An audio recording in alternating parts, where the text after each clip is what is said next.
Video game remakes have had a special backstory, a story that can only be found in this medium. Very rarely will you find remakes of old TV shows, movies, board games, and so on, and understandably so as well. Why is it that when I show this clip to you watching, most of you will gaze with awe, but when I proceed to show this attempt at a remake, the majority of you will shiver in disgust? It's an unacceptable concept within the movie and TV industry, and the reason is obvious. When video games are remade, the project is based on nostalgia, bringing back something beloved to people who loved it and created by people who loved it, who maybe even grew up on it. But when a movie or a TV show is remade, the project is often based just on money, bringing back something beloved to a new audience that will never understand its original appeal and disregarding the original fans. You cannot recreate the original Star Wars trilogy. You can expand on it and try to tell new stories, and you probably even should as well, but you can't remake it, and fans know that. There are some good TV show and movie remakes, but they will never capture the same feeling as the original. And there are even some remakes of TV and movie that are even better than the original, like the new DuckTales TV show. But they can only achieve that when they try something new with the IP, when they don't try to just copy and paste everything. So the experience will inevitably be different. You can't literally remake them. But with video games you can. Video games give you that freedom because in video games the main attribute to the game is not graphics, level design, voice acting, and so on.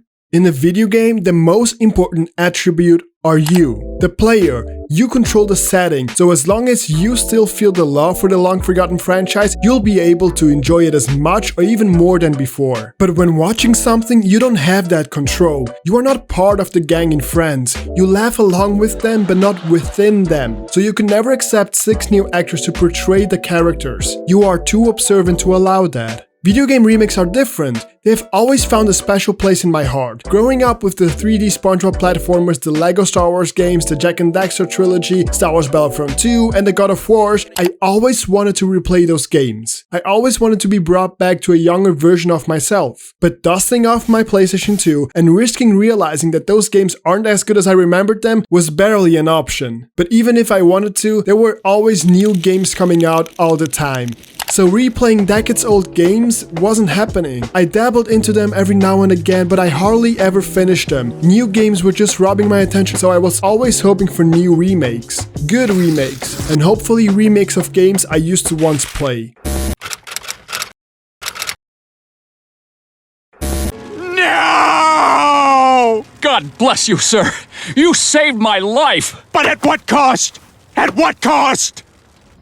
Remakes are becoming more and more commonplace every day now. But just wind back a few years and you will realize that they were a lot more scarce than what you have today. Remakes were very hard for companies to produce back in the day. You'd think that they would be a whole lot easier to make than new games, and in theory they are. But in practice, you also have to add in many aspects that just do not make them plausible. When remaking a game, you as a company can cut costs in story production, gameplay development, level design, and so on. The product itself is easier to produce if you have the original source material. But then, when presenting the product to the public, you have to expect that people are not going to be happy paying full price for the experience. After all, it is only a remake. But this is where companies could face a big hurdle. The production cost of every single game disc or chip, the cost of the packaging, and the cost of advertising and shipping will stay the same. A huge overhead that will not go away. So companies normally shy away from creating remakes. It can be hard to create something that people have already experienced, pay full price for all the production costs, and then offer it at a lower price than usual. It can be a very risky business. If the nostalgia is wrongly calculated and people don't actually crave a remake, the company could stop that in its track and make a loss from the whole project.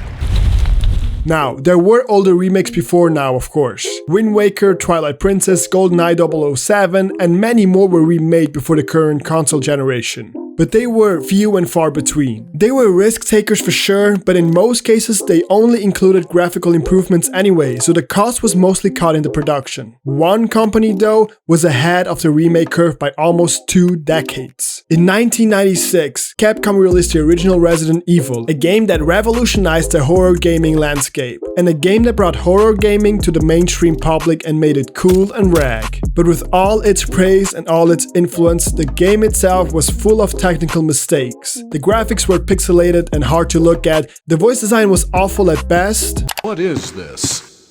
Wow, what a mansion! Captain Wesker, where's Chris? Stop it! Don't open that door!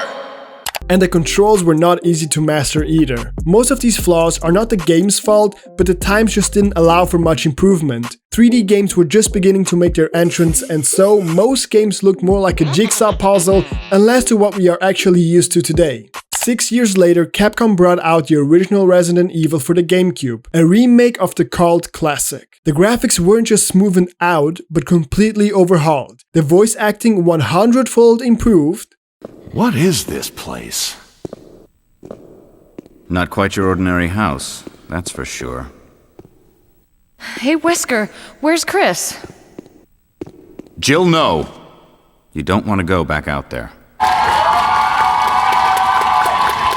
And everything about the game was bumped up by 500%. They were the company to show to the world what a remake can be, and frankly, what a remake should be. Not just graphical improvements and some minor tweaks, but a complete rethinking of what worked and what didn't work. It has been almost 20 years since that remake came out, but we cannot forget what was done back then. Go. Huh? Stop daydreaming. Let's have some of that ice cream. Okay, here we go. First bowl of a new era. Oh, nasty.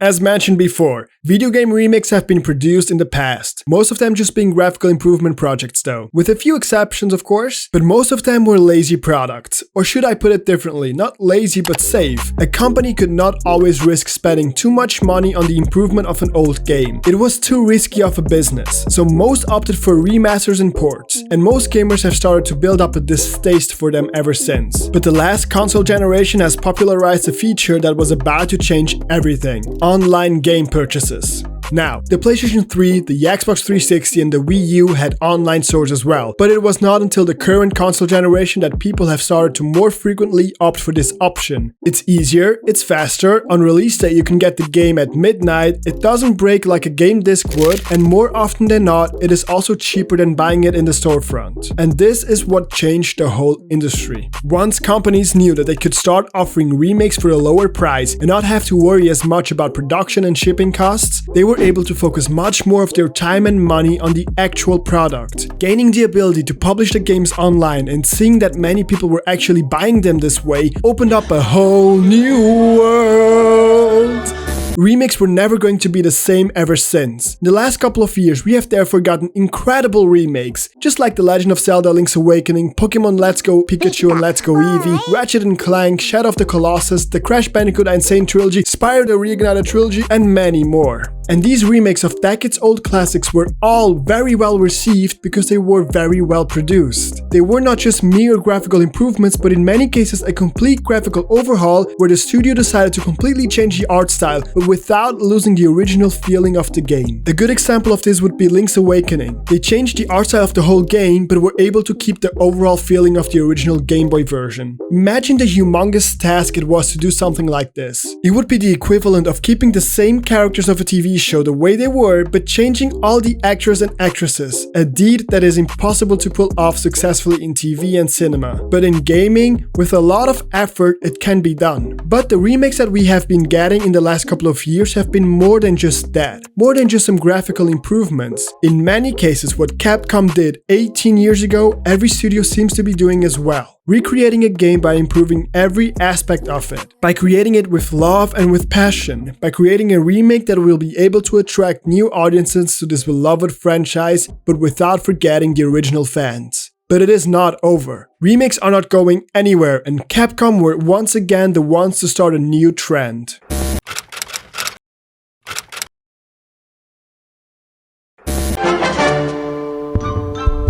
Citizens of Bramus, today is the start of a new era. An era without crime, an era without taxes, an era without Quentin Tarantino.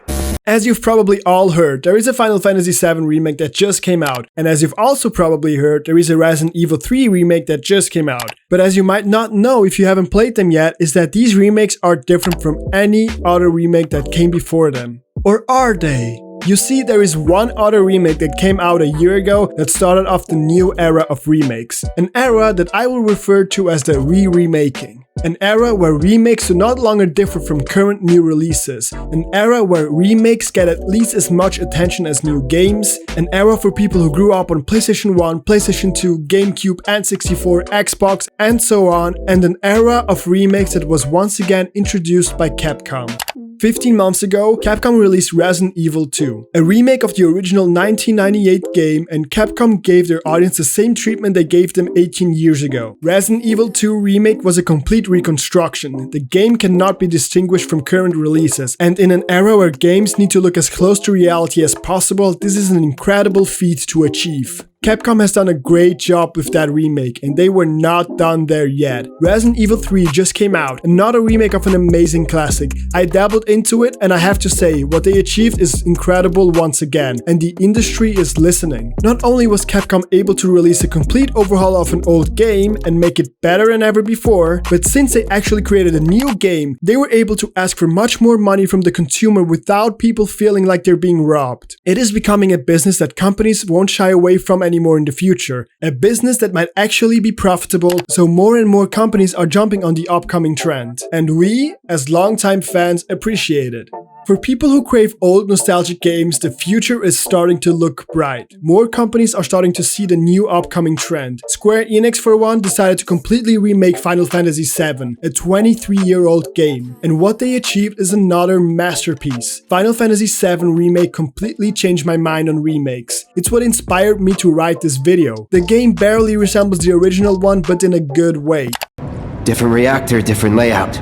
Depends when it was built. In the original Final Fantasy VII, you could count the amount of corners on the design of every single character. It was polygonal to say the least. But this new iteration of Final Fantasy VII, well, it's incredible, really. The graphics don't just look as good as most 2020 releases, they look even better than them. Character remodeling, graphical improvement, enhanced sound design, and so much more. Even the gameplay has been incredibly improved. The original Final Fantasy VII had a turn-based combat system. A system that is frankly dying out, but that's my opinion. Though it is objectively speaking less action-packed, it makes up for it by being more intricate, by having the option of strategizing. It's a concept of taking a little and giving a little. You win some and you lose some. After all, you can't always have your cake and eat it as well. Or maybe now you can. You see, what I mean is that by a stroke of genius, Square Enix was able to do both. They created an action-packed real-time combat system that is able to keep the intricacy of turn-based combat by being able to slow down time during fights. And this shows the amount of care that companies are giving to remakes. Square Enix thought that turn-based games are not as viable as they used to be, so they adapted it for new audiences, but they didn't want to disappoint old fans, so they decided to add a new mechanic that will please old fans as well. A perfect balance.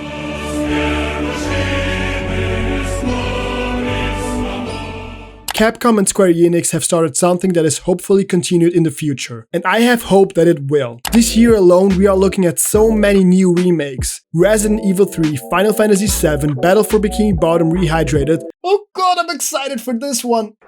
Trials of Mana, Xenoblade Chronicles, technically LEGO Star Wars The Skywalker Saga, and many more. And of course, not all of these remakes are going to be as big of a deal as Resident Evil 3 or Final Fantasy VII, but they still feel like companies put time and care into them, and hopefully this trend will continue because so many classics are being forgotten by the amount of new that comes out every day. But we cannot forget. Thanks a lot, guys. This channel is all about looking at video games and pop culture from a different perspective. About digging deeper into the meaning of life and how we can get there with video games, movies, and TV shows. How we can learn valuable life lessons from them, and every now and then I'll be bringing out a self-made meme as well. So if that interests you, maybe subscribe, maybe hit the bell to be notified. What about that, Yeah? Okay, good. See ya!